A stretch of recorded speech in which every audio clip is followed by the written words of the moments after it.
ప్రార్థన చేసుకుందాం. మహాపరిశుద్ధుడు, మమ్మల్ని మిక్కిలిగా ప్రేమించిన మా పరలోకపు తండ్రి, నీ యొక్క పరిశుద్ధ పాదములకు లెక్కించలేని స్తుతులు, స్తోత్రాలు, వందనాలు చెల్లించుకుంటున్నాను ప్రభువా. నాయన, గడిచిన ఆదివారం నుంచి ఈ ఆదివారం వరకు మమ్మల్ని ఎంతో క్షేమంగాను సురక్షితంగాను కాపాడి ప్రభువా, నీ సన్నిధిలో ఈ విధంగా చేరి నిన్ను ఆరాధించటకు ఇచ్చిన మహాకృపను బట్టి, ధన్యతను బట్టి నీకు వందనాలు. ముఖ్యంగా ప్రభువా, 2025 సంవత్సరం మీరు మాకు అనుగ్రహించి నాయన, మరి తండ్రి జనవరి నెలంతా మమ్మను క్షేమంగా కాపాడి చివరి వారంలోనికి మీరు మమ్మను నడిపించిన విధానాన్ని బట్టి నీకు వందనాలు చెల్లించుకుంటున్నాను. ఈ దినమును ఈ సమయమును చూడకుండా ఎంతోమంది లోకాన్ని విడిచిపెట్టి ఉండొచ్చు, కానీ మమ్మల్ని సజీవు లెక్కలో ఆరోగ్యవంతులుగా కాపాడి తండ్రి అని పిలుచుటకు ఇచ్చిన కృపను బట్టి నీకు వందనాలు. ఆరాధనను మీరు ఆశీర్వాదకరంగా జరిగించండి. రావాల్సిన ప్రతి బిడను క్షేమంగాను త్వరితంగాను నడిపించండి నాయన. ప్రారంభం నుంచి చివరి వరకు కేవలము నీ నామానికి మాత్రమే మహిమ తెచ్చుకోమని నీ సన్నిధిలో ప్రార్థిస్తున్నాను ప్రభువా. నాయన, నీ మహిమార్థమై ఆరాధన జరగలుగుటకు నువ్వు కార్యము చేయమని నీ సన్నిధిలో ప్రార్థిస్తున్నావు. ఏ బిడ్డ నాయన ఆరాధనకు వెళ్ళుటకు నిర్లక్ష్యము చేయకుండా తండ్రి, ఒక్కొక్కరు నాయన తరలి రాగలుగుటకు నువ్వు సహాయం చేయమని వేడుకుంటున్నాం. పాటలు పాడే బిడ్డలను మీరు బలపరచండి. వాయిద్యాలు వాయించే బిడ్డలను మీరు నాయన మరి తండ్రి బలపరచమని నీ సన్నిధిలో ప్రార్థిస్తున్నాను. నీ నామ మహిమార్థమై ఆరాధన అంతట్లో నుండి నడిపించమని యేసు నామం పేరట బ్రతిమలాడి వేడుకొంచున్నాం తండ్రి, ఆమేన్.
రాజులకు రాజు యేసు హల్లెలూయా, రాజులకు రాజు యేసు హల్లెలూయా, ప్రభులకు ప్రభు యేసు హల్లెలూయా, ప్రభులకు ప్రభు యేసు హల్లెలూయా, రాజులకు రాజు యేసు హల్లెలూయా, రాజులకు రాజు యేసు హల్లెలూయా, ప్రభులకు ప్రభు యేసు హల్లెలూయా, ప్రభులకు ప్రభు యేసు హల్లెలూయా.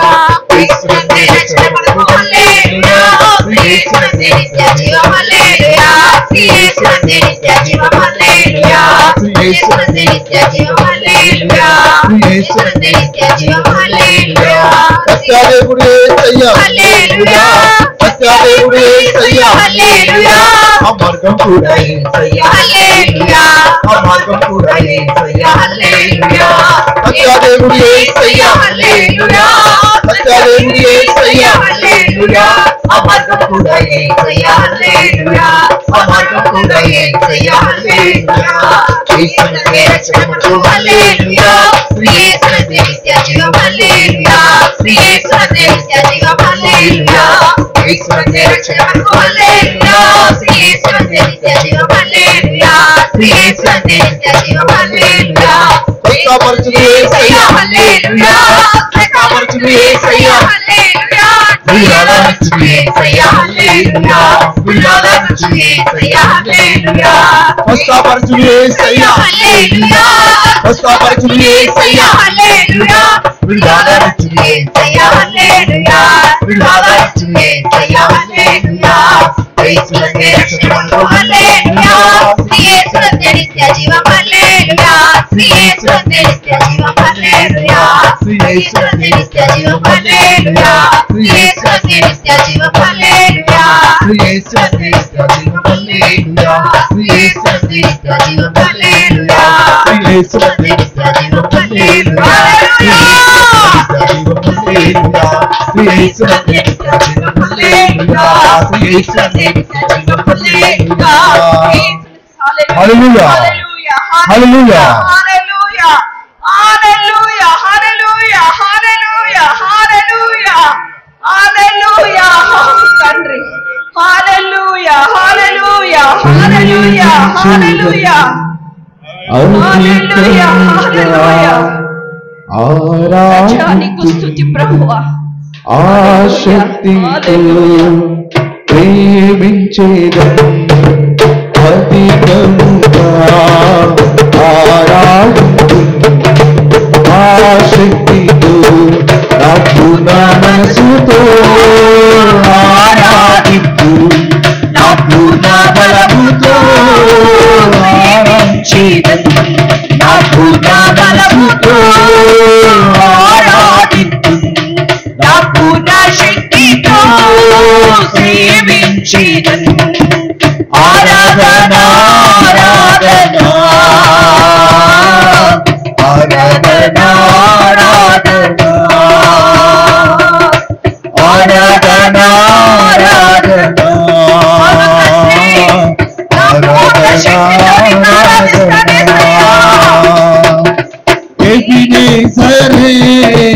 ఎబినేజరే ఇంతవరకు ఆదుకున్నావే ఎబినేజరే ఇంతవరకు ఆదుకున్నావే నన్ను ఇంతవరకు ఆదుకున్నావే నన్ను ఇంతవరకు ఆదుకున్నావే ఆరాధన ఆరాధన ఆరాధన ఆరాధన ఆరాధన యేసయ్యా ఆరాధన ఆరాధన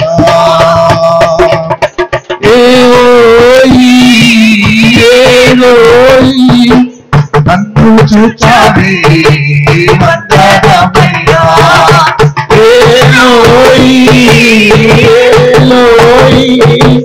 నన్ను చూచావే వందనమయ్యా నీవు నన్ను చూచావయ్యా వందనమయ్యా నీవు నన్ను చూచావే వందనమయ్యా ఆరాధన ఆరాధన ఆరాధన ఆరాధన ఆరాధన ఆరాధన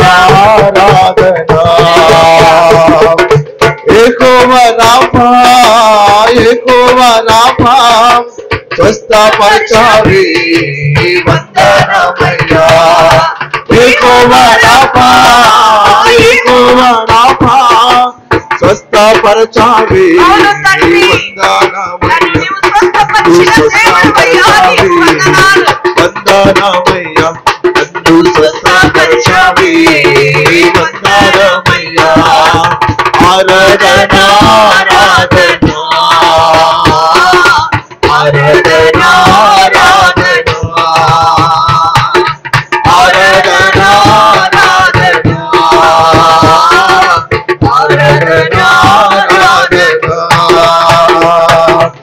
ప్రేమించేదన్ అధికముగా ఆరాధింతు ఆశక్తితో ప్రేమించేదన్ అధికముగా ఆరాధింతు ఆశక్తితో పూర్ణ మనసుతో ఆరాధింతు నా పూర్ణ బలముతో ప్రేమించేదన్ నా పూర్ణ శక్తితో ఆరాధింతు నా పూర్ణ బలముతో ప్రేమించే అందరూ కలపాలి ఆరాధన ఆరాధన ఆరాధన ఆరాధన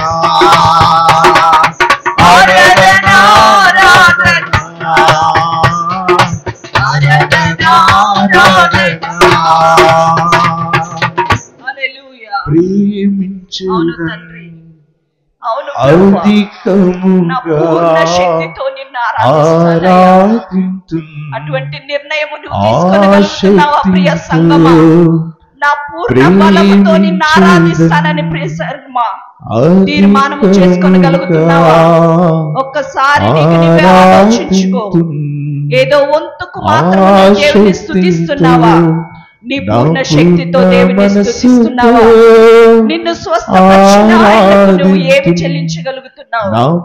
ప్రియ సంగమా, ఒకసారి ఆలోచించుకో. ప్రేమించేదన్ నా పూర్ణ మనసుతో ఆరాధింతున్ నా పూర్ణ బలముతో ప్రేమించేదన్ ఆరాధన అవును తండ్రి, నా స్తుతి ఆరాధన నీకేనయ్యా. నా శక్తి కొలది నిన్ను స్తుతిస్తానయ్యా, నిన్ను కనపరుస్తానయ్యా, నిన్ను సేవిస్తానయ్యా. ప్రియ సంగమా, తీర్మానం చేసుకుందాం. ప్రియ సంగమా, ఆలోచిద్దాం. హల్లెలూయా, హల్లెలూయా. ఎబినేజరే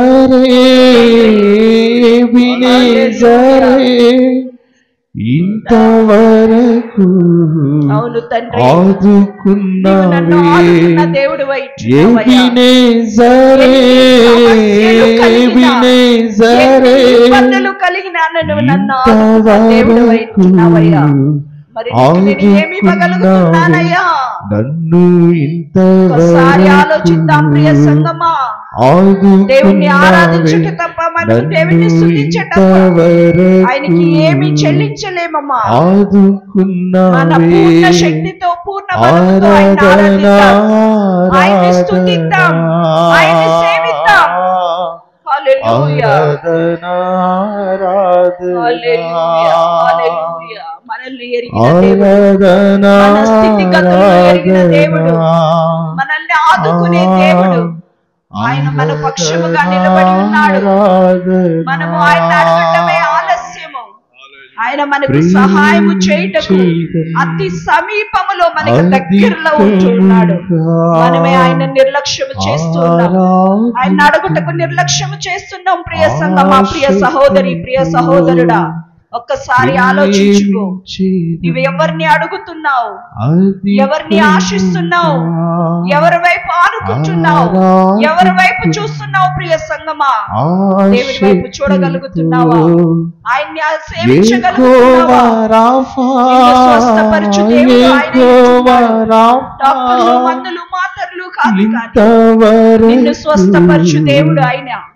ఎండిన ఎముకలలో జీవము పోయగలిగిన దేవుడు ఆయన. ఒక్కసారి ఆలోచిద్దాం, ఆయన వైపు చూద్దాం. ఆయన నీకు సమీపముగా ఉన్నాడమ్మా, ఆయన నీ దగ్గరలోనే ఉన్నాడయ్యా. ఆయన వైపు చూడు.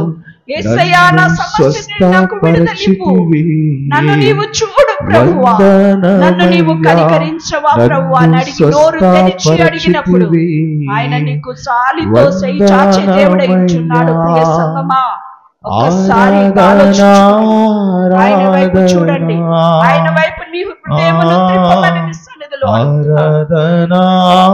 హల్లెలూయా, హల్లెలూయా, హల్లెలూయా, హల్లెలూయా, హల్లెలూయా.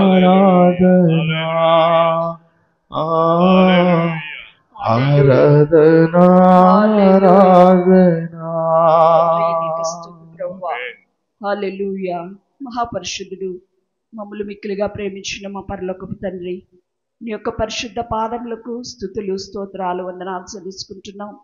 నీవు మమ్మల్ని చూస్తున్న దేవుడు, మాకై చేయి చాచి మమ్మల్ని పిలుస్తున్న దేవుడు, స్వస్థపరచుటకు సిద్ధమైన మనసు కలిగిన దేవుడు, ఎంతైనా నమ్మదగిన దేవుడు మీరు మా పక్షముగా ఉన్నారయ్యా. అందుని బట్టి నీకు స్తుతి ఆరాధన చెల్లించుకుంటున్నాం ప్రవ్వా. నాయనా, మా స్తుతి ఆరాధన మీరు అంగీకరించమని వేడుకుంటున్నాం. ఇంకా మా పూర్ణ శక్తితో, మా పూర్ణ బలముతో నిన్ను ఆరాధించలేకపోతూ ఉంటే, నిన్ను సేవించలేకపోతూ ఉంటే, నిన్ను స్తుతించలేకపోతూ ఉంటే ప్రభువా, ఇక మధ్యాహ్న సమయమందు నీ వాక్యము ద్వారా మా హృదయాలను మీరు సరిచేయమని వేడుకుంటున్నాను ప్రభువా. వాక్యము ద్వారా మీరు మాతో మాట్లాడమని నీ సన్నిధిలో ప్రార్థిస్తున్నామయ్యా. నీ మెల్లని స్వరము మాకు వినిపించండి ప్రభువా. నీ మెల్లని స్వరముతో నీవు మాతో మాట్లాడమని వేడుకుంటున్నాను ప్రభువా. నీ దాసుని నీవు అభిషేకించమని ప్రార్థిస్తున్నానయ్యా. నీ దాసునిపై నీ ఆత్మను కుమ్మరించి ప్రభువా మాకు కావలసిన చక్కటి వర్తమానాన్ని నువ్వు దయచేయమని ప్రార్థిస్తున్నాను ప్రభువా. వినగలిగే చెవులను, గ్రహింపగలిగే ఆత్మను మీరు మా కొరకు అనుగ్రహించండి. నిద్రా శక్తులను మీరు బంధించండి, అల్లరి శక్తులను మీరు బంధించండి ప్రభువా. కేవలము నీ నామ మహిమార్థమైన ఆయన ప్రభువా వాక్యమును మీరు నాయన మరి మాకు వినిపించమని నీ సన్నిధిలో ప్రార్థిస్తున్నాను ప్రభువా. ఈ చిన్న స్తుతి ఆరాధన నీ కొరకు సమర్పించుకోవచ్చు. యేసు నామం పేరట బ్రతిమలాడి వేడుకొంచున్నాము తండ్రి, ఆమేన్. దయచేసి అందరూ కూర్చుందాం. ప్రతి వారము చెప్తున్న విధంగానే మీ సెల్ ఫోన్స్ ఏమన్నా ఆన్లో ఉంటే సైలెంట్లో పెట్టండి. మరి మోగుతూ ఉండేటట్లుంటే ఒకవేళ స్విచ్ ఆఫ్ చేసుకోనండి. దేవుని వాక్యం వైపు మన హృదయాల్ని మరి త్రిప్పుదాం. మరి సండే స్కూల్ జరుగుతూ ఉంది.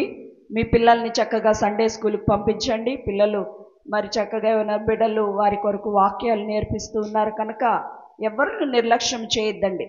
చిన్న బిడ్డలు సండే స్కూల్కి వెళ్ళటానికి వారిని ప్రోత్సహించండి. అక్కడ కూడా బిడ్డలకి చక్కగా చాక్లెట్లు అవి ఇచ్చి పంపిస్తున్నారు.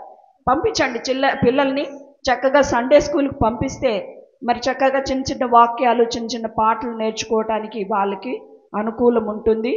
మరి వారు నేర్చుకున్న పాటలే వారు కూడా ఈ పిల్లలకు లాగే సండే స్కూల్కి వెళ్ళి వాళ్ళు నేర్చుకున్న పాటలే వాళ్ళకి నేర్పిస్తున్నారు కనుక, ఎందుకంటే మీరు వాక్యం వినటానికి ఒక మంచి అవకాశంగా ఉంటుంది కనుక దయచేసి ఈ యొక్క అవకాశాన్ని సద్వినియోగపరచుకోవాలని మనవి చేస్తున్నాను. వాక్యం వైపు మన హృదయం తిప్పుదాం.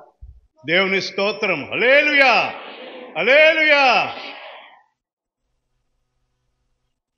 ఈ దినము దేవుడు మనకు అనుగ్రహించిన ఈ అమూల్యమైన మాటలు, అమూల్యమైన ఈ మాటలు మనము శ్రద్ధగా విని దేవునిలో ఆనందించాలని నేను కోరుతూ ఉన్నాను. ప్రియమైన వారలారా, నా వాక్యం ఏమిటంటే ఇక మీదట నీకు అపాయము సంభవించదు. ఈ వాక్యాన్ని మీరు బాగా గుర్తుపెట్టుకోవాలి. ఇక మీదట నీకు అపాయము, మీకు కాదు, నీకు అంటే ఏకవచనము, మీకంటే బహువచనము. మీకంటే అందరికీ సంబంధించింది, అందులో ఉంటే ఉండొచ్చు, లేకపోవచ్చు.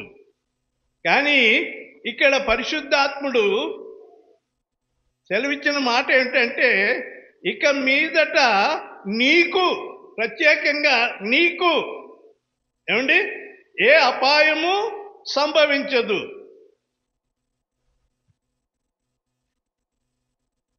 ఇది ఎంతమందికి ఇష్టం అండి? ఇది ఎంతమందికి ఇష్టం? మీకు ఎవరికి ఇష్టం లేదా? చేతులు లెగట్లేదు. కష్టపడటమే ఇష్టమా? నలగొట్టబడటమే ఇష్టమా? ఎప్పుడు దుఃఖితులై అంటే ఎప్పుడు దుఃఖం. కొంతమంది ఇంట్లో ఎప్పుడు దుఃఖమే. అలాగే ఉండటం ఇష్టమా? ఇక్కడ జెఫన్యా అనే ప్రవక్త 3వ అధ్యాయము 15వ వచనములో నా ప్రసంగాన్ని, దేవుడు నాకు ఇచ్చిన ఈ ప్రసంగానికి కీవర్డ్స్ అన్నమాట. అంటే తాళపు చెవి లాంటిది ఈ 15వ వచనము. ఎవరైనా చదువుతారా? జెఫన్యా 774 అండి అమ్మ, అందరూ తీసుకొనివ్వండి. 774 పేజీ, 3వ అధ్యాయము 15వ వచనము. తాను మీకు విధించిన శిక్షను యెహోవా కొట్టివేసి ఉన్నాడు. దేవుని స్తోత్రం. హల్లెలూయా. రెండోది, నీ శత్రువులను ఆయన వెళ్ళగొట్టి ఉన్నాడు. దేవుని స్తోత్రం. రెండవది. మూడవది, ఇశ్రాయేలునకు రాజైన యెహోవా మీ మధ్యన ఉన్నాడు. దేవుని స్తోత్రం. హల్లెలూయా. 3 విషయాలు చెప్పాను ఇక్కడ 3 విషయాలు ఏంటి? మొదటిది, తాను మీకు విధించిన శిక్షను యెహోవా కొట్టివేసి ఉన్నాడు. బబులోను దేశములో తన ప్రజలైన ఇశ్రాయేలీయులను చెరగొనుకోబడ్డారు. ఎన్ని సంవత్సరాలు తెలుసండి? 70 సంవత్సరాలు చెర. చక్కగా హాయిగా వారి దేశంలో ఎంతో సుఖంగా అనుభవించే వీరు వారి పాడు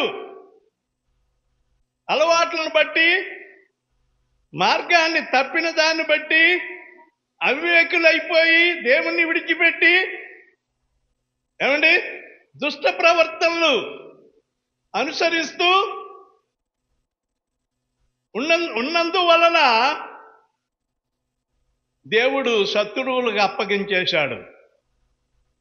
బబులోను దేశపు రాజు అయిన ఆ రాజుని గురించి చెప్పాలంటే దానియేలు గ్రంథములో అది తీయక్కర్లేదు, కానీ షడ్రక్, మేషక్, అబేద్నెగోలను బంధించి నెబుకద్నెజర్ అనే రాజు, చాలా బలమైన ప్రభుత్వం అది. వారు యెరూషలేము మీదకి దండెత్తి అక్కడున్న యవనస్తులను, బలమైన వారిని అందరినీ తన దేశానికి బానిసలుగా కొనిపోయి 70 సంవత్సరాలు అక్కడ వాళ్ళని చిత్రవద చేశాడు, బాధలు పెట్టాడు. అందులో ఎజ్రా, నెహెమ్యాలు కూడా ఉన్నారు, దానియేలు, ఇంకా ఇర్మియా, యెషయా, మరి ఇర్మియా ప్రవక్తలు కూడా అందులో చెరగొనిపోబడ్డారు. అయితే ప్రియమైన వారులారా, వారిని దేవుడు ఏం చేశాడో ఇక్కడ మనము చదివిన ఈ వాక్య భాగములో, మీకు విధించిన శిక్షను యెహోవా కొట్టివేసి ఉన్నాడు. మీకు విధించిన శిక్షను అంటే ఆ రోజుల్లో వారు బంధింపబడిన వారై, చెరగొనిపోబడిన వారు దివారాత్రులు ఏడ్చి ఆడా మగ ఏడ్చి ఆ బబులోను నదుల యొద్ద నిరవంజి చెట్లుంటే ఆ నిరవంజి చెట్లకి వారు సితారాలు తగిలించి, ఉల్లాసము లేదు, స్తుతి పాటలు లేవు, సంతోషము లేదు, దుఃఖము ఎప్పుడు ఏడుస్తూనే వారి జీవితాలు గడిపారండి. ప్రేమైన వారులారా, అయితే దేవుడు కరుణించి కనికరించి వారి శత్రువులను ఏం చేశాడండి? వెళ్ళగొట్టాడు. శత్రువులను ఆయన వెళ్ళగొట్టాడు. శత్రువుల చేతిలో నుండి వారిని విడిపించాడు.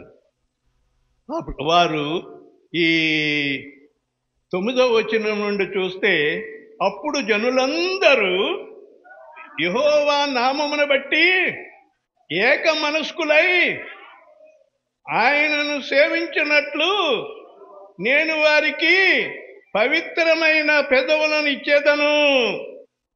చెదిరిపోయిన వారై నాకు ప్రార్థన చేయు నా జనులు కూసు దేశపు నదులు అవతల నుండి, చూడండి, కూసు దేశపు నదుల అవతల నుండి నాకు నైవేద్యముగా తీసుకొని రాబడుతురు. ఆ కూసు దేశం అంటే బబులోను దేశము, అన్య దేశములో నుండి వారు విడిపింపబడి ఆనందగానములతో దేవుణ్ణి స్తుతిస్తూ వారి హృదయాలంతా ఆనందముతో గంతులు వేస్తూ, ఎందుకంటే వారి జీవితంలో ఏమండి దుఃఖితులు. అదే ఆ భాగములో చక్కగా మరి వ్రాస్తూ ఉన్నాడు.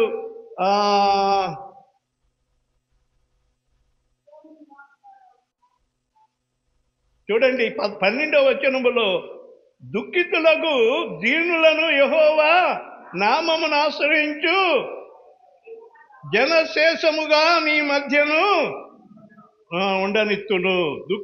దుఃఖిత జనము వీరు, ఎంతో దుఃఖపడిన వీరికి విడుదల కలిగింది. వీరు దేవునికి ఎలా వస్తున్నారంటే ఏమా అక్కడ చక్కని మాట వ్రాశాడు. నా జనులు కూసు దేశము నదుల అవతల నుండి నాకు నైవేద్యముగా తీసుకొని రాబడుతున్నారు. నైవేద్యముగా అంటే అయ్యగారికి పండ్లు పలహారాలు తట్లో పెట్టి బట్టలు పండ్లు పలహారాలు పట్టుకొచ్చి చేతికి అందిస్తారు చూడండి. ఎవరన్నా పట్టుకొచ్చిస్తే అది నైవేద్యం. అయితే ఇక్కడ ఈ మాట ఉదాహరించాడంటే విడుదల పొందిన వారందరూ మరలా తిరిగి తన రాజ్యానికి వారి స్వదేశానికి వస్తూ ఎలా వస్తున్నారంటే ఆనందగానములతో సంతోషముతో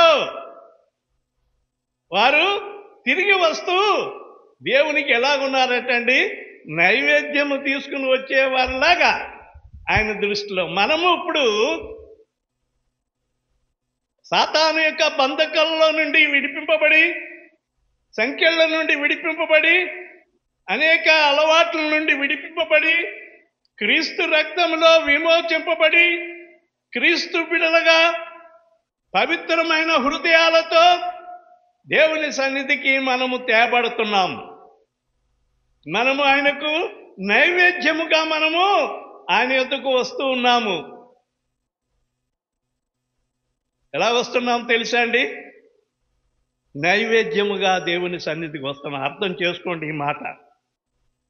అయ్యా నువ్వేదో వస్తున్నావంటే ఎలా వస్తున్నావు? దేవునికి నైవేద్యము. నీవు పట్టుకొచ్చే అర్పణల సంగతి పక్కన పెడదాం. నీవే అర్పణ, నీవే ఆయనకు సజీవ అర్పణముగా, సజీవ యాగముగా నీవు ఆయనకు అర్పింపబడి ఆయనకు ఏమండి మరి నైవేద్యముగా తేబడుతున్నావు నీవు. ఈ నైవేద్యముగా తేబడుతున్న వారు ఎటువంటి వారంటే పరిశుద్ధులు. దేవుని నమ్మిన వీరు పరిశుద్ధులు.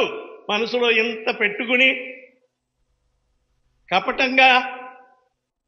కపట ప్రేమను చూపుతూ లోపల కుళ్ళు పెట్టుకుని బయట మరి నవ్వుతూ ఉంటారు. ద్వేషము. ఇంకా వాళ్ళు మార్పు చెందలేదన్నమాట. ఇంకా వారిలో సంపూర్ణ మార్పు రాలేదు. బాప్తిస్మం అయితే తీసుకున్నారు కానీ తాగేది మానలేదు, తినేది మానలేదు. తినది అంటే తంబ ఏదో అంటారు కదా, ఆకు ఒక్క, అది మేకలకు ఎట్టండి తింటాయేమో, ఏమా పశువులకు ఎట్టండి, గట్టితో పాటు వాటిని కూడా పెట్టండి, ఊసేస్తాయి. నీ మేత చల్లగుండా అది వద్దని చెప్పి ఊసేస్తాయి. అవి తినని మనం తినేస్తున్నాం. మనం వాటికంటే పశువులు మనం. అవే మంచివి. ప్రేమైన వారులారా, ఒకప్పుడు మనం తెలియక చేశాము. ఇది దీనిలో ప్రభుత్వం వారు ఏం చేస్తున్నారంటే సిగరెట్ ఫ్యాక్టరీల మీద ఇది హానికరమని దాని మీద ప్రింట్ వేస్తేనే అమ్మనిస్తారు.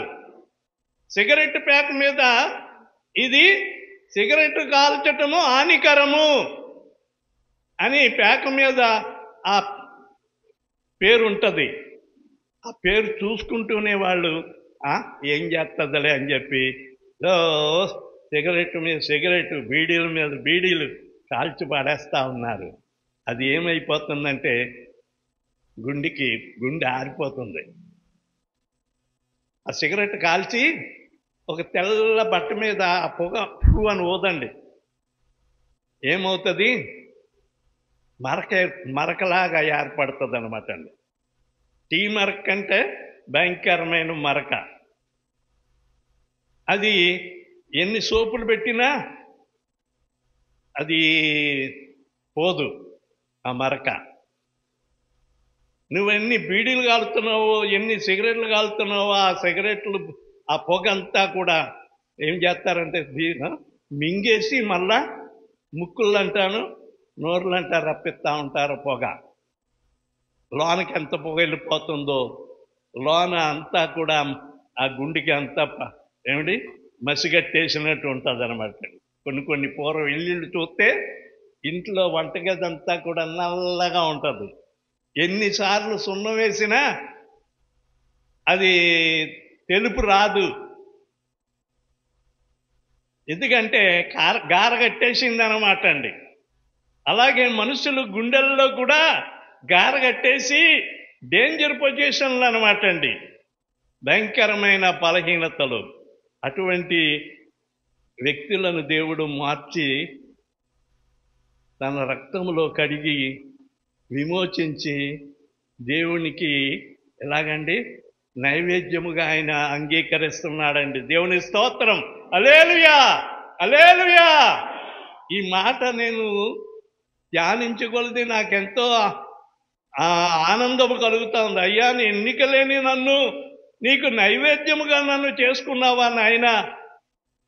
నన్ను నైవేద్యముగా చేసుకున్నావా? పనికి రానివాడా నేను? నన్ను ఎందుకు ఎవరు నన్ను లెక్క చేయని మా మేనమామలు, మా బావలు, మా అక్కలు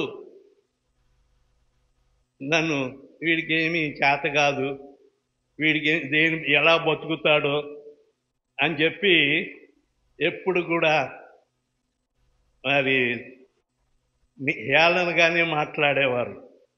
అటువంటి నన్ను దేవుడు తనకిష్టమైన పాత్రగా చేసుకుని అనేకులకు ఏమంటే ఒక మాదిరిగా దేవుడు నన్ను నిలబెట్టాడంటే అది దేవుని కృప.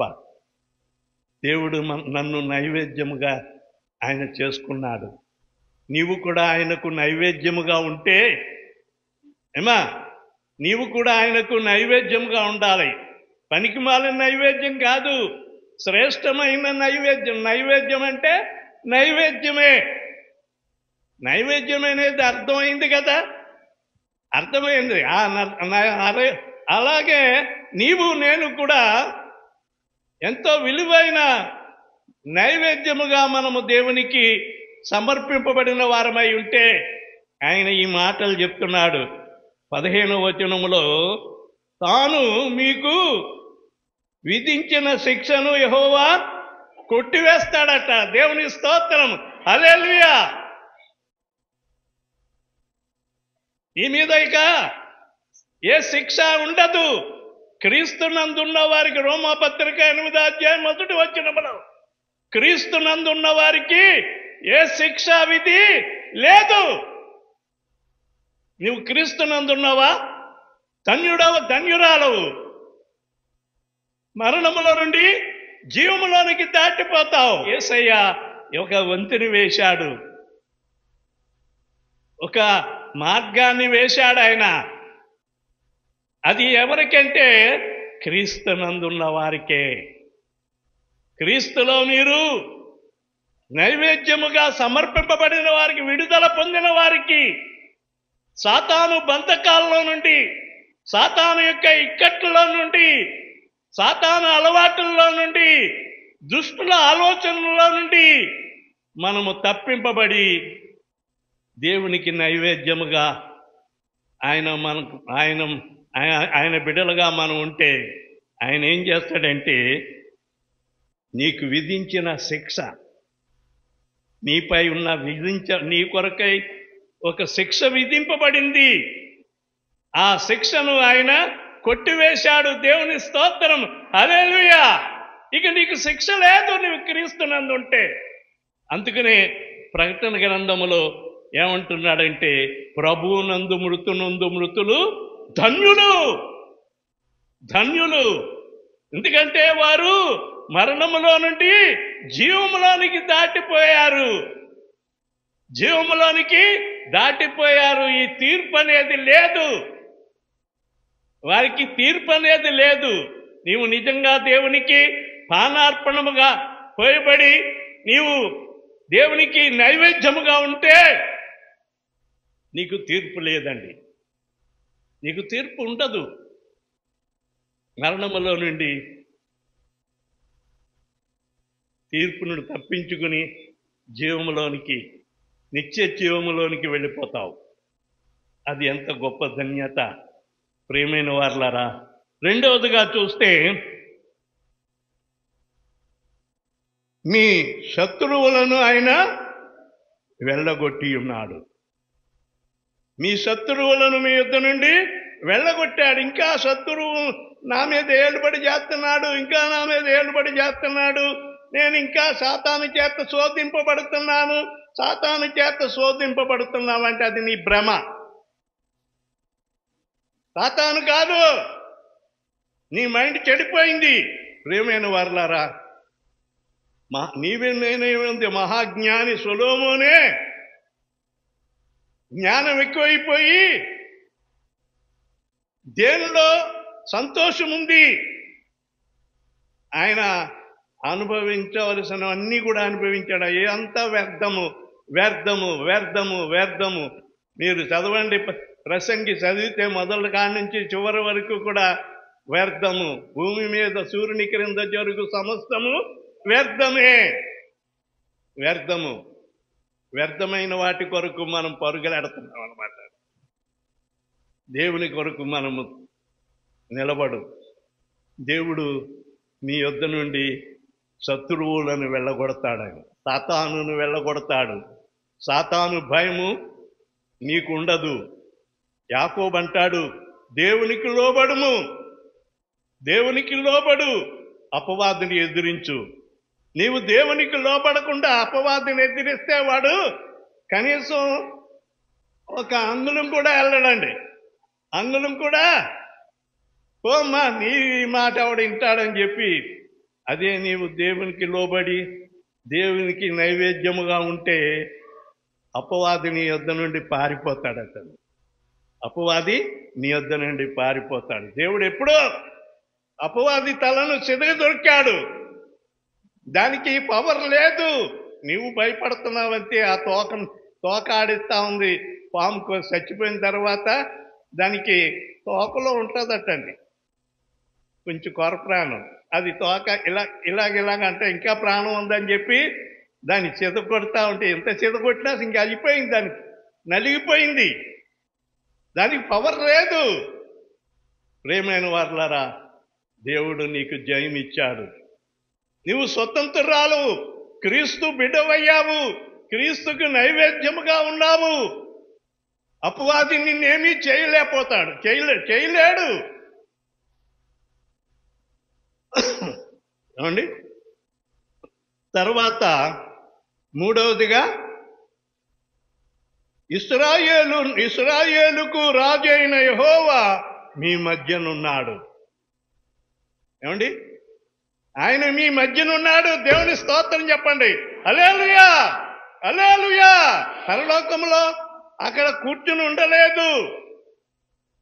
ఎక్కడ 2-3 నా నామమున ప్రార్థన చేయుదురో వారి మధ్యలో ఉన్నానంటున్నాడు ఆయన. నీవు చేసే ప్రార్థన యందు ఆయన నీతో ఏకీభవించి నీతో ఉన్నాడు.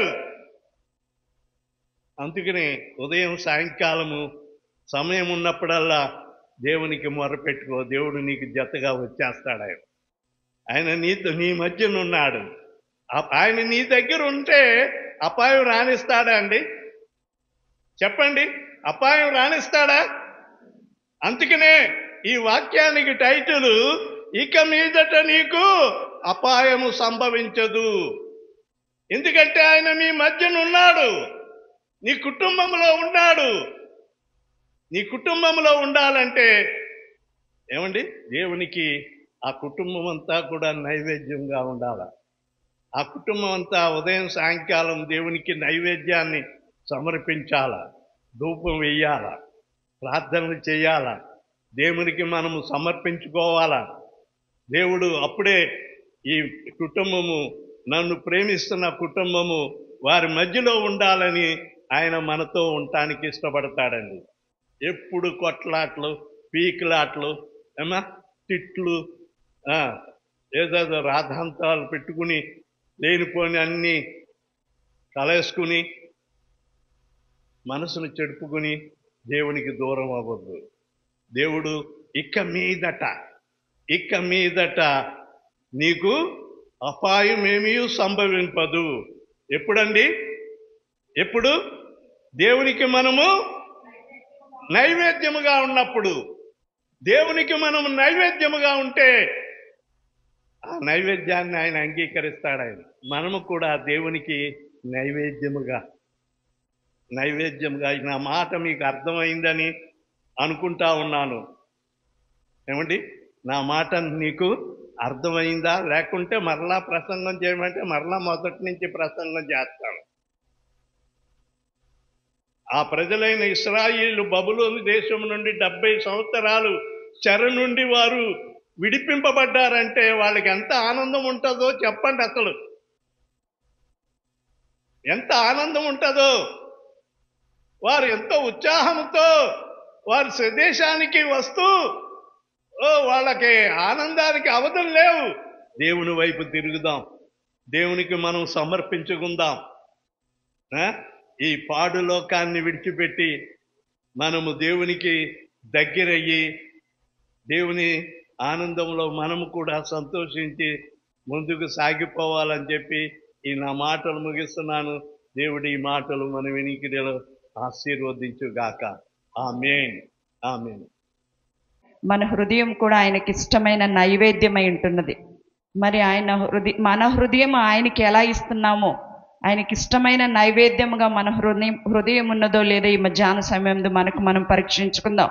మనకున్న శిక్షా విధి తప్పించాలంటే, మనకున్న సమస్తమైన మరి ప్రతి బాధను తప్పించాలంటే మన హృదయము ఆయనకి ఇష్టమైన నైవేద్యముగా ఉండాలని ఈ మధ్యాహ్న సమయం నందు దేవుడు మనతో మాట్లాడాడు. వాక్యం ఎంతమందికి అర్థమైందో నాకైతే తెలియదు, కానీ చక్కటి వర్తమానాన్ని దేవుడు మనకు అనుగ్రహిస్తున్నాడు. వాక్యంను అర్థం చేసుకోవాలా. యేసయ్య, నా హృదయము నీ దృష్టికి ఎలా ఉన్నది ప్రభువా అని మనమే పరీక్షించుకుంటే ఆయనే మనకి జవాబు ఇస్తా అన్నాడు. ఎంతమంది పరీక్షించుకుంటారో నాకు తెలియదు, కానీ ప్రతి వారము, పోయిన వారం కూడా మంచి వర్తమానాన్ని దేవుడు మనకి ఇచ్చాడు. మరి ఈ వారం కూడా మనము ఆదరించబడే విధముగా, మనల్ని మనం పరీక్షించుకునే విధముగా దేవుడు మంచి వర్తమానాన్ని ఈ వారం కూడా మనకు అనుగ్రహించాడు. కనుక ఈ వారం అంతా మనమే పరీక్షించుకుందాం. నా హృదయము నీకు ఇష్టకరమైన ఇంపైన ధూపముగాను, ఇంపైన మరి నైవేద్యముగా ఉన్నదా లేదా ప్రభువా అని మనం పరీక్షించుకుందాం. పట్టుదలతో మేము 3 అంశాల కొరకు ప్రార్థిస్తున్నాం.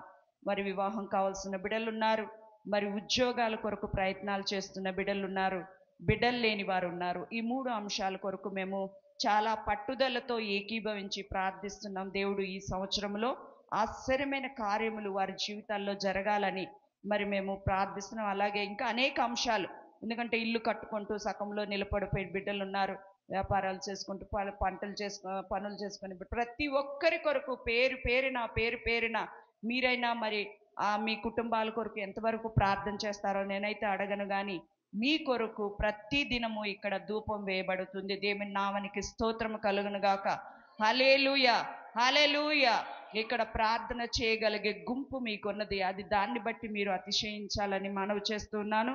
2వ శనివారము మరి ఉపవాస కూడిక ఉంటుంది. 2వ నెల 8వ తారీఖు, ఫిబ్రవరి 8వ తారీఖు, 8వ తారీఖే కదమ్మా, 8వ తారీఖు మరి ఉపవాస కూడిక ఉంటుంది. ఈ సమయాన్ని ప్రతి ఒక్కరూ సద్వినియోగపరచుకోవాలని మనవి చేస్తున్నాను. ఇది మంచి అవకాశము మన కుటుంబాల కొరకు ప్రార్థన చేయటానికి. కనుక మరి మీరు దీన్ని ఈ యొక్క అవకాశాన్ని సద్వినియోగపరచుకోవాలని మనవి చేస్తున్నాను. నేను ఏదో వచ్చి అర్జెంటుగా ప్రార్థనలు చేసుకొని వెళ్ళిపోవడం కాదు. 10 గంటలకే వస్తే 4 గంటలకంతా ముగించవచ్చు. 12 గంటలకు వచ్చి 4 గంటలకే ముగించేయండి అంటే అది ప్రార్థన చేసే వాళ్ళు ఉంటారు. కనుక మరి సద్వినియోగపరచుకోండి. చక్కగా మరి దాంట్లో కూడా పాలు పొందాలని మనవి చేస్తున్నాను. ముగింపు ప్రార్థన ఆశీర్వాదంతో సెలవు తీసుకుందాం. ప్రార్థన చేసుకుందాం. పరిశుద్ధుడైన మా పరమ తండ్రి, నీ పరిశుద్ధ పాదములకు అనేక వందనాలు, స్తుతులు చెల్లిస్తూ ఉన్నాను. ఈ మధ్యాహ్న సమయమందు చక్కని నాయనా మా ప్రభువా వాక్యాన్ని మీరు మాకు అనుగ్రహించినారయ్యా. సాతాను ఇంకా అనేకులను నాయనా రక్షింపబడ్డామనే వాళ్ళలో కూడా సాతాను బంధించి నాయనా లోక సంబంధమైన వ్యవహారాల్లో బంధించి పాడేస్తున్నాడు. నాయనా శత్రువును వెళ్ళగొట్టానని వాక్యము ద్వారా మీరు తెలియజేసినారయ్యా.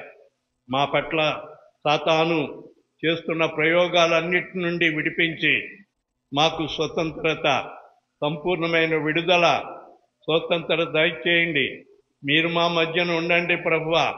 రాజా, మా రక్షక, మా మధ్యన మీరుంటే మా జీవితాలకు సంతోషము, సమాధానము, ఆయన ఆనందము కలుగుతుంది రాజా. అట్టి ఆనందాన్ని, అట్టి సంతోషాన్ని ప్రతి కుటుంబానికి మీరు కలుగ చేయవలసిందని, ముఖ్యంగా మేము అట్టి సంతోషాన్ని పొందటానికి మా హృదయాలను నీకు నైవేద్యముగా సమర్పింపబడే అట్టి ధన్యత నాకు మాకు దయచేసి నాయన ఈ విత్తబడిన వాక్యం ప్రతి వారి హృదయంలో నాయన బలముగా పనిచేసేలాగా నీవు సహాయం చేయండి. గొప్ప మార్పు ప్రతి ఒక్కరిలో కలగచేయమని మనం చేస్తున్నాం. నీ సన్నిధిలో సమర్పింపబడిన కానుకలను మీరు దీవించండి ప్రభువా. నాయన పలహారము ఎవరైతే తీసుకుని వచ్చి నాయన చక్కగా నాయన సంఘ బిడ్డలకు మరి ఆ పలహారం పంచిపెట్టించినారో వారికి కూడా నాయన అనేక రెట్లు ప్రతిఫలం దయచేయండి. నీ గుప్పిలు విప్పండి. ఆయనను, ఆయన యొక్క తల్లిదండ్రులను, నాయన కుటుంబాన్ని అంతటినీ మీరు దీవించవలసిందిగా మనం చేస్తున్నాం. ఇటువంటి అనేకమైన నాయన దీవెనలు మా ప్రభువాన్ని ఆకాశవాక్యంలు విప్పి నాయన నీ గుప్పిలు విప్పి ప్రతి అవసరతలు తీర్చమని మనం చేస్తున్నాం. ప్రతి ఒక్కరిని నీ పాదాలకు అప్పగించుకుంటూ ఉన్నాం. నాయన ఆరాధన అనంతరము జరగబోయే కూడికను కూడా నీ మహిమార్థమై జరిగించి మీరు మహిమ పొందవలసిందని నజరేయుడైన యేసయ్య నామములో వేడుకొనుచున్నాను తండ్రి. ఆమేన్. ఆమేన్. మనమందరము లేచి స్తుతి కీర్తన పాడుకున్న ఆశీర్వాదంతో సెలవు తీసుకుందాం. రాజనీకే స్తుతి స్తోత్రములు, గీతములు, మంగళధ్వనులు. రాజనీ స్తుతి స్తోత్రములు, గీతములు, మంగళ. శుభము శుభము శుభము నిత్యము. హల్లెలూయా ఆమేన్ ఆమేన్. శుభము శుభం శుభము నిత్యము. హల్లెలూయా ఆమేన్ ఆమేన్. స్తోత్రింతుము నిన్ను మాదు తండ్రి, సత్యముతో ఆత్మతో నిప్పుడు. ఆమేన్. మన తండ్రి అయిన దేవుని ప్రేమ, ప్రభువైన యేసుక్రీస్తు వారి యొక్క కృప, పరిశుద్ధాత్మని యొక్క నిత్య సహవాసము, సమాధానం కూడి వచ్చిన మనందరికీ సదాకాలము తోడై ఉండును గాక. ఆమేన్. యేసు రక్తమే జయం, ప్రవేశ రక్తమే జయం. యేసు నామం సంపూర్ణ విజయం కలుగును గాక. ఆమేన్. అందరికీ praise the lord. God bless you. దేవుడు మిమ్మల్ని దీవించుగాక. ఆమేన్.